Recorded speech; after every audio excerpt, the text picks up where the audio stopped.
హల్లెలూయా హల్లెలూయా. అది 1940 సంవత్సరం, అటు ఇటుగా 2-3 సంవత్సరాల ముందుకు వెనకల. ఆ సమయంలో స్వాతంత్ర పోరాటం మరి ముమ్మరంగా జరుగుతోంది. ఫ్రీడమ్ ఫైట్ ముమ్మరంగా జరుగుతున్నటువంటి సమయం అది. ఆ సమయంలో మరి బ్రిటిష్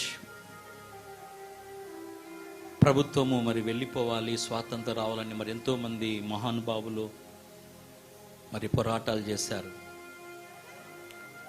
ఇది గాంధీ మరి పోరాటం చేస్తున్నటువంటి సమయం. ఆ సమయంలో మరి నేషనల్ కాంగ్రెస్ ప్రెసిడెంట్గా ఒక వ్యక్తి ఎన్నికయ్యారు. ఆయన సిద్ధాంతం ఏంటంటే మనం ఫైట్ చేయాలి అని. అయితే గాంధీ అన్నాడు, వద్దు, మనము అహింసావాదంతోనే ఫైట్ చేయాలి అన్నాడు. అప్పుడు ఆ నేషనల్ కాంగ్రెస్ ప్రెసిడెంట్గా ఉన్నటువంటి ఆ వ్యక్తి రిజైన్ చేసి ఆయన వెళ్ళిపోయాడు. ఆ సమయంలో కోల్కతా, అప్పుడు కలకత్తా, ఒక కోటీశ్వరుడు ఉండేటువంటి వాడు, పెద్ద కోటీశ్వరుడు. ఎన్నో వ్యాపార సామ్రాజ్యాలు ఉన్నాయని మరి మంచిగా ఆయన వ్యాపారం చేసుకునేవాడు. ఎందుకంటే బ్రిటిష్ వారికి కప్పం కట్టేవాడు, పన్నులు కట్టేవాడు. కాబట్టి బ్రిటిష్ వారితో ఆయనకే ప్రాబ్లమ్స్ లేవు.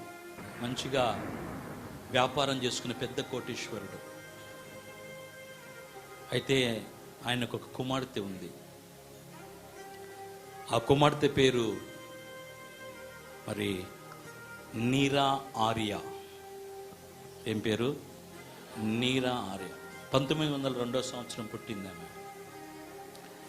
ఆ సమయంలో వాళ్ళ నాన్న తనింది, డాడీ ఈ సుఖము సంతోషం కోటీశ్వరులం కరెక్టే, అయితే ఫ్రీడమ్ ఫైట్కి నేను వెళ్ళాలనుకుంటున్నా, ఆ స్వాతంత్రం పోరాటంలో నేను కూడా చేరాలనుకుంటున్నాను. నీకెందుకమ్మా, నీకెందుకు ఇదంతా కూడా, నీకేం అవసరం ఇది? మనం హ్యాపీగా ఉన్నాం, మనకేం ప్రాబ్లం లేదు. మనం కోటీశ్వరులం, వ్యాపారం బాగా జరుగుతుంది, బ్రిటిష్ వాళ్ళ నుంచి మనకేం ప్రాబ్లం లేదు. వాళ్ళు మనల్ని బాగా చూసుకుంటున్నారు, మనం వారికి పన్ను కడతా ఉంటున్నాం, మనకు వారికి మంచి లావాదేవీలు ఉన్నాయి, నీకెందుకు మన అవసరంగా? లేదు నాన్న, మనం ఒక్కరం బాగుంటే సరిపోదు, ఈ దేశం బాగుండాలి. హల్లెలూయా. దేశం బాగుండాలి. ఒకవైపు ఎంతోమంది అప్పటికే ఫ్రీడమ్ ఫైటర్స్ చనిపోయారు. గాంధీ మౌన పోరాటం, సత్యాగ్రహం, మరి అహింసా పోరాటం చేస్తున్నాడు. ఆ సమయంలో మరి కాంగ్రెస్, నేషనల్ కాంగ్రెస్ నుంచి ప్రెసిడెంట్గా ఎన్నికైన వ్యక్తి రిజైన్ చేసి వెళ్ళిపోయాడు. అప్పుడు ఏమనింది, నేను కూడా వెళ్తాను డాడీ, నేను కూడా వెళ్తాను, నేను ఇంట్లో ఉండలేను, నేను సుఖం ఉంది కానీ గుండెల్లో ఏదో గుచ్చుకుంటా ఉంది. ప్రజల కష్టాలు న్యూస్ పేపర్లో చూస్తున్నా, ప్రజల కష్టాలను వింటున్నా, నేను కూడా ఏదో చేయాలని గుండెలో నాకు తపన ఉంది అనింది ఒక అమ్మాయి. వివాహం కూడా అయింది, నీరా ఆర్య. అప్పుడు మరి ఆమె వెతుక్కుంటూ ఒక ఫ్రీడమ్ ఫైటర్ దగ్గరికి వెళ్ళింది. ఆ ఫ్రీడమ్ ఫైటరు ఎవరో నేను చెప్పాను. అప్పటికే మరి నేషనల్ కాంగ్రెస్కు మరి ప్రెసిడెంట్ అయ్యి గాంధీల మధ్యన, నెహ్రూ మధ్యన, మరి ఉక్కు మనిషి వల్లభాయ్ పటేల్ మధ్యన ఉన్నటువంటి వ్యక్తి ఈయనన్నాడు, ఈ విధంగా మౌనంగా ఉంటే సరిపోదు, మనం కూడా ఏదో ఒకటి చేయాలి, మనం కూడా తిరగబడాలి అని ఆయన వెళ్ళి ఒక ఆర్మీని స్థాపించాడు. ఆ వ్యక్తి దగ్గరికి ఈమె వెళ్ళి నేను కూడా మీతో జాయిన్ అవుతాను, నన్ను కూడా మీరు జాయిన్ చేసుకోండి అనింది. ఆ వ్యక్తి ఎవరో కాదు, the legendary freedom fighter Netaji Subhash Chandrabose. Hallelujah, hallelujah. ఆ legendary freedom fighter Subhash Chandrabose దగ్గరికి వెళ్ళింది. నేను కూడా ఏదో ఒకటి చేస్తా. ఎవరమ్మా నువ్వు అలానే ఆయన కుమార్తెను, కోట్ల ఆస్తి ఉంది, మంచిగా సంతోషం, ఎందుకు వచ్చావు? కోట్ల ఆస్తి ఉంది, గుండెల్లో గుచ్చుకుంటా ఉంది, ఏదో చేయాలని, అందుకని మీ దగ్గరికి వచ్చాను అనింది. సరే అని ఆయన దగ్గర చేర్చుకున్నాడు. ఈమె తిరుగుతూ ఉంది, ఇంటికి వస్తా వెళ్తోంది. తర్వాత ఆయనతో పాటు వెళ్ళిపోతూ ఉంది. ఈమె ఒక భర్త ఉన్నాడే, ఈ భర్త వచ్చేసి బ్రిటిష్లో ఆఫీసర్. ఏం ఆఫీసర్ అంటే మరి ఏమంటారు, భారతదేశస్తులు ఎవరైతే ఫ్రీడమ్ ఫైట్ చేస్తూ ఉన్నారో, స్వాతంత్ర పోరాటం చేస్తున్నారో, వారిని గురించి సమాచారం అందజేసేటువంటి వ్యక్తి అన్నమాట. పెద్ద హోదాలో ఉన్నాడు, పెద్ద జీతము, మంచి విలువ, మంచి హోదా ఉన్నటువంటి వ్యక్తి.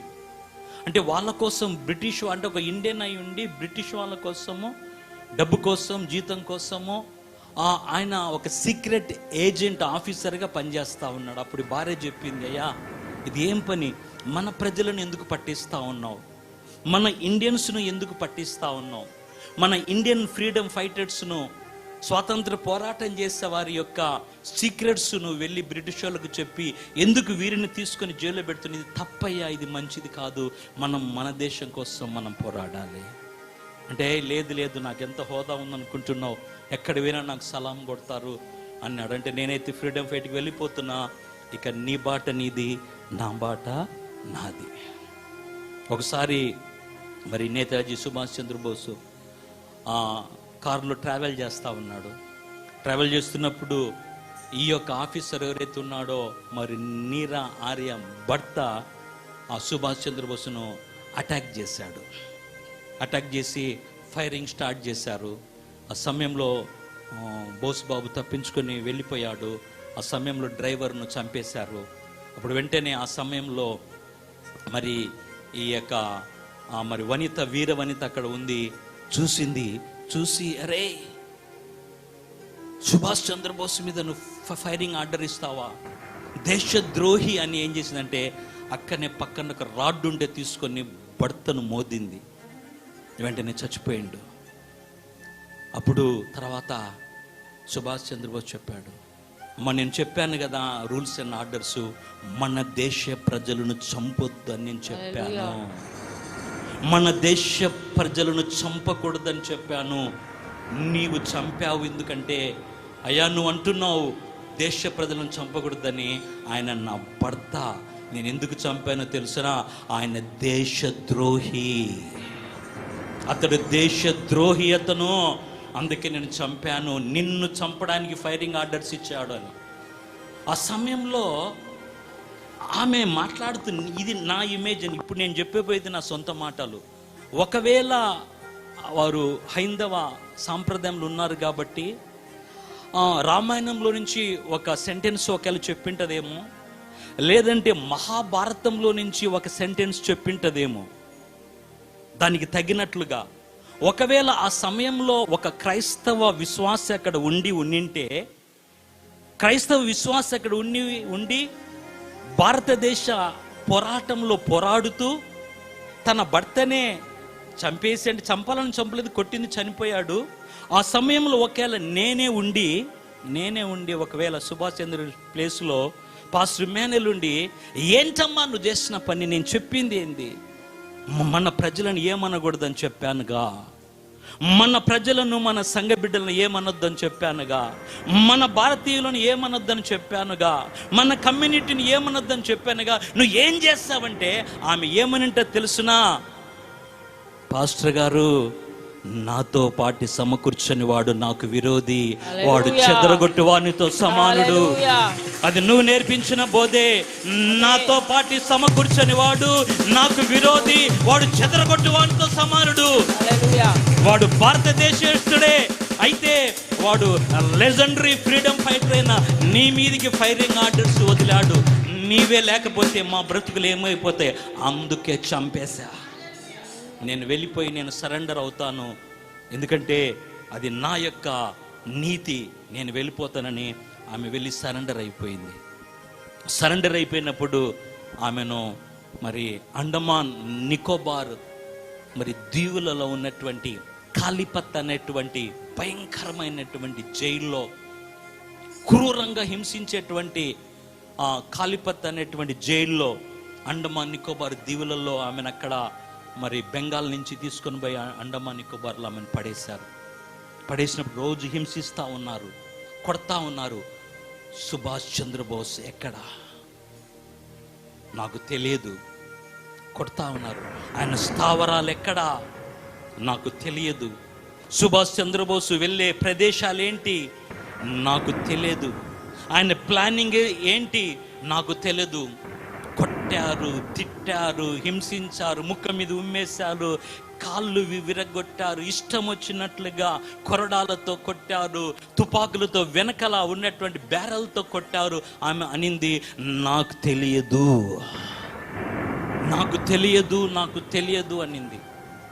అంటే ఒకసారి మరలా వచ్చారు, గుంపులుగా వచ్చి, ఎక్కడున్నాడు బోస్ అడ్రస్ను ఇస్తే నిన్ను క్షేమంగా పంపిస్తాము, నిన్ను శిక్ష నుంచి తప్పిస్తాము, ఇక నువ్వు ఆయనతో పాటు వెళ్లకుండా నువ్వు ఇంటికి వెళ్ళిపో, నువ్వు ఈ ఉద్యమం విడిచిపెట్టి వెళ్ళిపో, నేను మేము సేఫ్గా నీ తండ్రి ఇంటికి చేరుస్తాం మేము.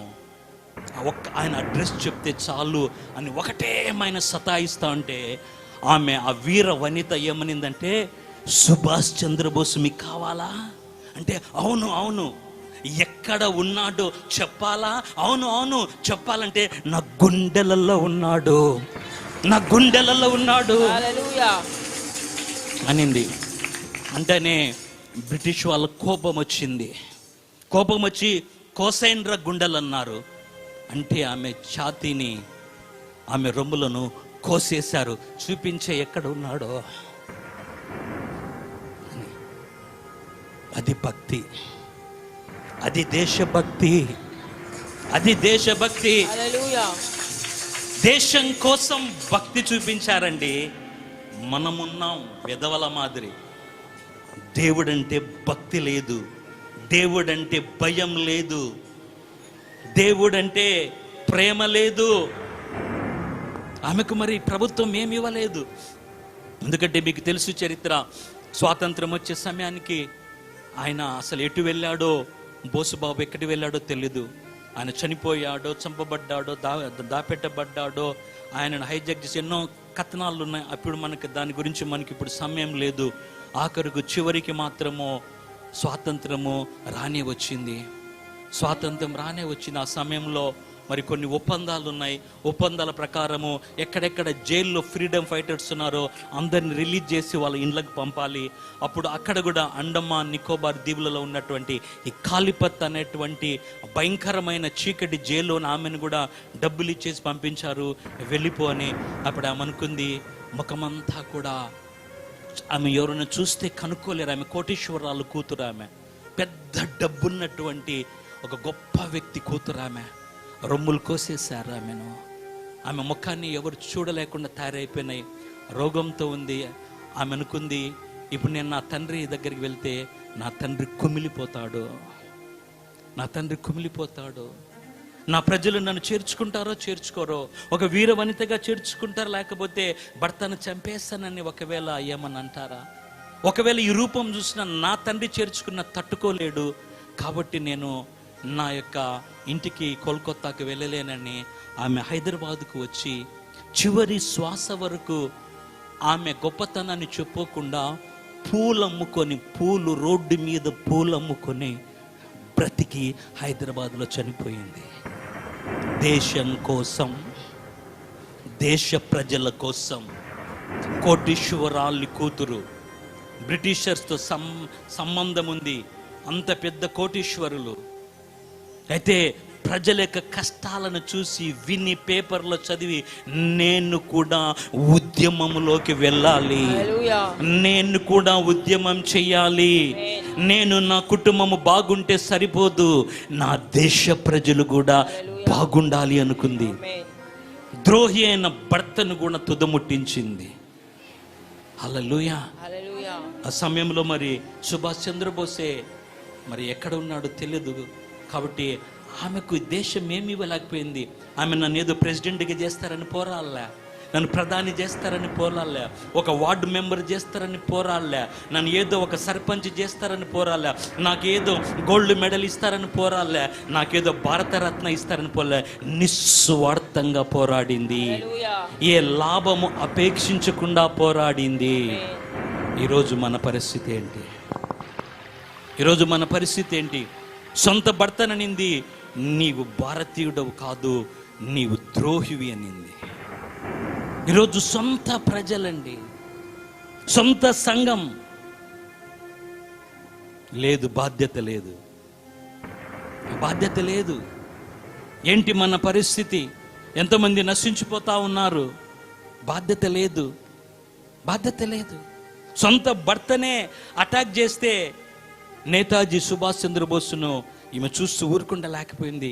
ఈరోజు మన వాళ్ళు ఎలా ఉన్నారంటే, జీవము కలిగిన దేవుని సంఘాన్ని ఎవరైనా ఏం చేసినా పర్వాలా, జీవము కలిగిన దేవుని సంఘాన్ని ఎవరు ఎన్ని రకాలుగా హింసించినా పర్వాలా, జీవము కలిగిన దేవుని సంఘాన్ని ఎవరు కించపరిచినా పర్వాలా, జీవము కలిగిన దేవుని సంఘంలో కొంతమంది ఈ విధంగా మరి సీక్రెట్ ఏజెంట్లుగా ఉంటూ ఏం జరుగుతూ ఉంది, ఏం ప్రార్థన జరుగుతూ ఉందని ప్రార్థనలు చెడగొట్టాలని, ప్రార్థనలు చెడగొట్టాలని, ఉద్యమాన్ని చెడగొట్టాలని ప్లాన్ వేస్తూ ఉంటే, ప్లాన్ వేసే వారికి అనుచరులుగా ఉన్నారు, క్రీస్తు విరోధులకు అనుచరులుగా ఉన్నారు, సంఘ విరోధులకు అనుచరులుగా ఉన్నారు, గొర్రె చర్మం కప్పున్న తోడేళ్లకు అనుచరులుగా ఉన్నారు. యేసు క్రీస్తు ప్రభు శరీర రక్తమును ద్వేషించే వారికి, దూషించే వారికి సహచరులుగా ఉన్నారు. ఈరోజు బుద్ధి తెచ్చుకోవాలి. మనము నీరా ఆర్యను చూసి బుద్ధి తెచ్చుకోవాలి. ఒక ఐశ్వర్యవంతురాలు ఇంట్లో ఒక ఐశ్వర్యవంతుడైనటువంటి తండ్రి కుటుంబములు పుట్టి మరి ఐశ్వర్యం కలిగి ఎంతో మరి డబ్బులు తులుతూగుతున్నటువంటి వ్యక్తి, భారతదేశ ప్రజలు, అనగారినటువంటి ప్రజలు ఎంతోమంది కష్టపడుతూ ఉన్నారు. నేను కోటీశ్వరులం కాబట్టి బాగున్నాం అనుకోకుండా ప్రజల నిమిత్తము బయటికి వచ్చింది ఒక వనిత, వీర వనిత. దేవునికి స్తోత్రం కలుగునుగాక. సరి అయినటువంటి ఒక లెజెండరీ ఫ్రీడమ్ ఫైటర్ దగ్గరికి వెళ్ళి చేరుకుంది, న్యాయం చేసింది. హల్లెలూయా.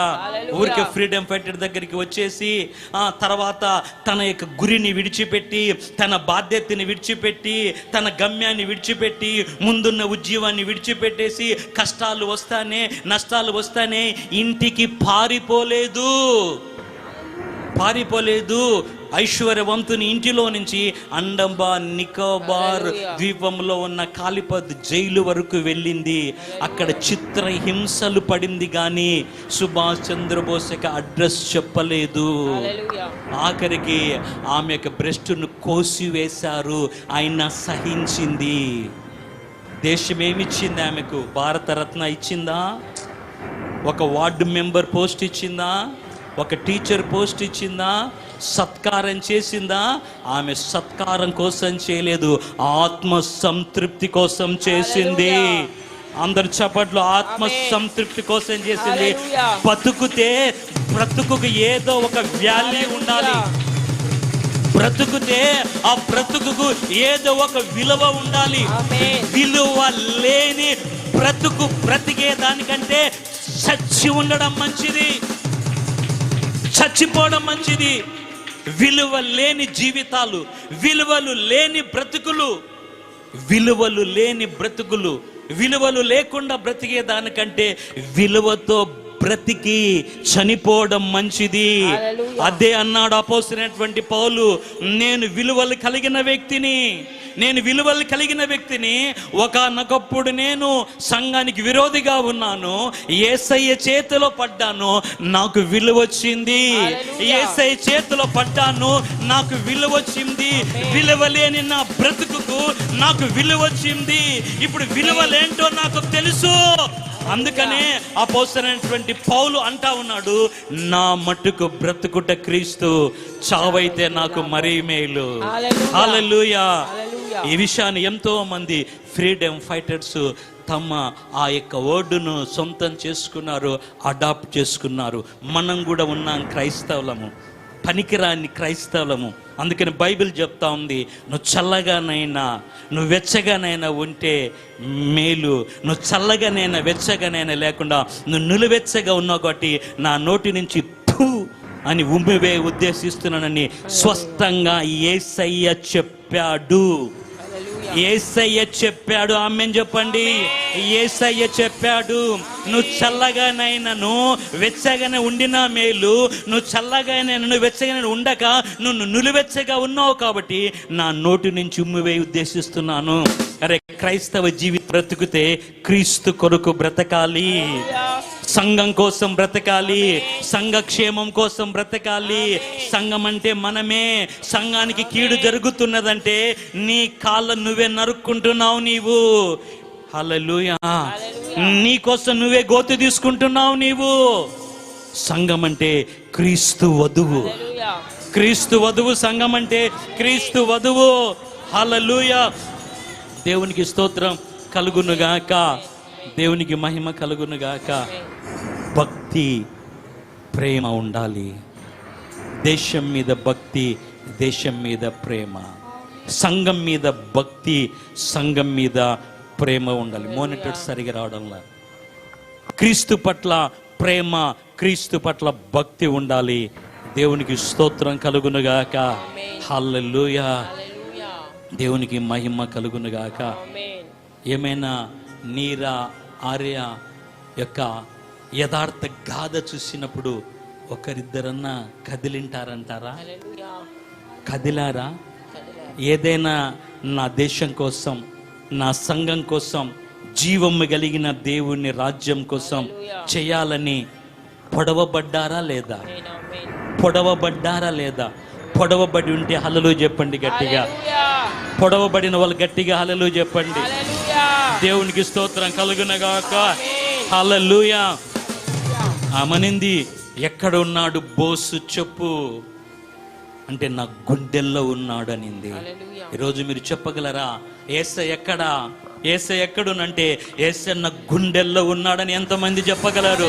యేసయ్య నా గుండెల్లో నివాసం చేస్తా ఉన్నాడు అని ఎంతమంది చెప్పగలరు? యేసయ్య అన్నాడు, నా యందు మీరును మీ యందు నా వాక్యం ఉండిన యెడల మీకు ఏది ఇష్టమో అడగండి ఇస్తానన్నాడు. అరే, భక్తి ఉంటే ఇంట్లో కూర్చోలేరండి. భక్తి ఉంటే ఆరాధనకు పరిగెత్తుతారు. భక్తి ఉంటే ఆదివారం పరిశుద్ధ ఆరాధనకు పరిగెత్తుతారు. భక్తి ఉంటే శుక్రవారం ఆరాధనకు పరిగెత్తుతారు. భక్తి ఉంటే తెల్లవారుజాము ఆరాధనకు పరిగెత్తుతారు. భక్తి ఉంటే యవనస్తులు దేవుని సంఘంలో పని చేస్తారు. భక్తి ఉంటే ఏదో ఒకటి నేను కూడా చేసి ఈ బ్రతుకును సార్థం చేసుకోవాలి. ఈ బ్రతుకు తల్లిదండ్రుల ద్వారా దేవుని కృపలో నీకు అనుగ్రహించబడిన బ్రతుకు స్వార్థం చేసుకోవాలి. ఎంతో మంది పుడుతున్నారు, చనిపోతున్నారు, పుడుతున్నారు, చనిపోతున్నారు. ఎంతమంది పుడుతున్నారు, చనిపోతున్నారు. చనిపోయిన వారిలో అధిక సంఖ్యాకులు జీవితం ఏందో తెలియకుండా చనిపోతా ఉన్నారు. విలువ లేకుండా చనిపోతున్నారు.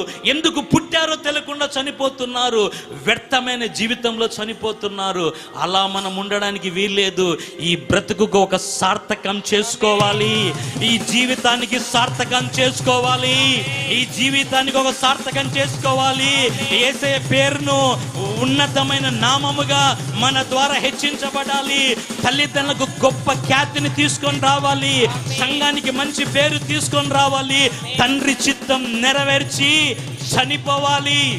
దేవునికి స్తోత్రం కలుగును గాక. యేసయ్య అన్నాడు, సమాప్తమైంది. తండ్రి, నా ఆత్మను నీ చేతికి అప్పచెప్తున్నాను. మన జీవితాలకు సమాప్తం చేయాలి. మొన్న అన్నగారు బర్త్డే సందర్భంగా చెప్పాడు, నాకెన్నోసార్లు మరణ పడకకు నేను వెళ్ళాను. దాదాపు 8 సార్లు మరణ పడకకు నేను వెళ్ళాను. చిన్నప్పటి నుంచి భక్తిగల కుటుంబంలో పుట్టాను. నేను కూడా భక్తిగా పెరుగుతున్నాను. నేను చనిపోతే ఖచ్చితంగా నేను యేసయ్య దగ్గరికి వెళ్తాను. యేసయ్య గుడ్ అంటాడు. అయితే అది నాకు కాదు కావాల్సింది. యేసయ్య నన్ను అడుగుతాడు, ఖాళీ చేతులతో వచ్చావే, ఒక్కడివే వచ్చావే, ఖాళీ చేతులతో వచ్చావే అని అడిగితే నా దగ్గర సమాధానం లేదు. కాబట్టి నా శేష జీవితం ఖాళీ చేతులతో వెళ్లకుండా కొన్ని ఆత్మలైన దేవుని సన్నిధానాన్ని తీసుకొని వెళ్ళాలి. అందుకోసం బ్రతకాలి నేను. అందుకోసం ఇంకా జీవించాలి. అందుకోసం ఇంకా ఆయుష్ కావాలి. హల్లెలూయా. దేవునికి స్తోత్రం కలుగును గాక, దేవునికి మహిమ కలుగునాక. ఇంకా పనికి మాలిన పనులు, క్రీస్తు విరోధులతో తిరగడాలు, క్రీస్తు విరోధులతో జతగట్టడాలు, క్రీస్తు విరోధులతో సావాసం చేయడాలు, త్రాగుడు, మద్యపానము, గుట్కాలు, వ్యభిచారము, అక్రమ సంబంధాలు. అరే ఇందుకోసమా నీ తల్లి నిన్ను కన్నింది? నీ తల్లి నిన్ను కనింది ఈ పాపం చేయడానికా? దేవుడు నిన్ను భూమి మీద బతికిస్తుంది ఈ పాపం చేయడానికా? ఈ భారతదేశ భూమి కూడా రోధిస్తూ ఉంటుంది, ఇలాంటి వాళ్ళు నేను మోస్తున్నాను ఏంటి అని. బ్రతికినందుకు మన జీవితంలో ఏదో చేసి ముగించి అప్పుడు దేవునికి మనల్ని సమర్పించుకోవాలి. హల్లెలూయా, దేవునికి స్తోత్రం కలుగునుగా.